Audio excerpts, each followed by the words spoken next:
All right, so this is going to be part two. Part one's going to be where I am, but I'll revert back to that. This is part two about bear cans. So there's going to be part two, part three of bear cans because it's slightly complicated when you get north of Sonora Pass, which is that way. Tioga Pass is that way if you squint real hard. And basically, you're going to need a bear can from Noble Mile 751, which is at the very end of Cottonwood Pass, where Cottonwood Pass Trail is at the PCT, and that's mile 751. So you could get a bear can. The most convenient place is Kennedy Meadows South, KMS, or Lone Pine. But if you're going to go to Lone Pine to resupply, well, you're going to want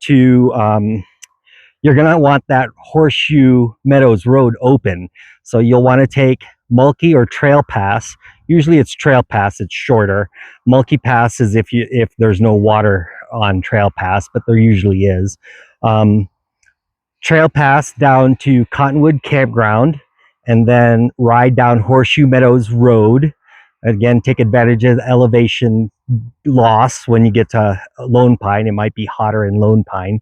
And then resupply, grab your bear can in Lone Pine, and then enter the Sierra 42 miles shorter. So that means you have 42 miles more worth of food in order to, when you get to Forester and Kearsarge and Mount Whitney. And then come out at Kearsarge Pass to go down to Independence to resupply again. So you'll actually have more food and less of a bear can carry if you go out of Trail Pass if the road is open.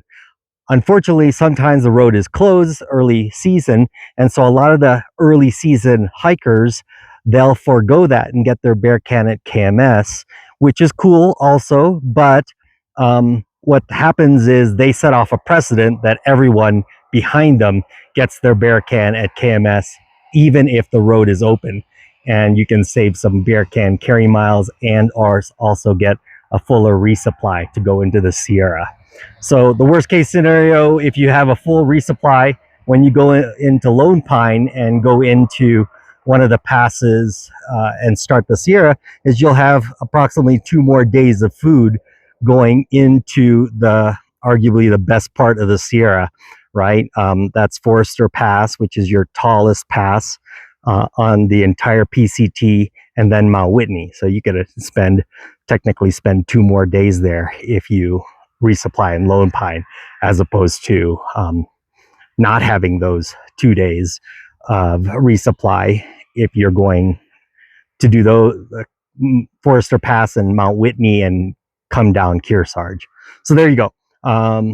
That would be the reason why you would have your bear can at Lone Pine versus KMS. Now, you'll need a bear can all the way to Sonora Pass. I forgot what the mileage is. I'll write that down. But at Sonora Pass, you can turn in your bear can at Kennedy Meadows North, at Bridgeport, at Strawberry, or at Sailor and Cookie's place in Pinecrest. So you could do that also, but you'll need a bear can again when you get to Desolation Wilderness and Lake Tahoe Basin Management Unit. That is a location. Lake Tahoe Basin Management Unit is actually north of, a little bit is south of Desolation Wilderness, and most of it is north of Desolation Wilderness. That's going to be part 3.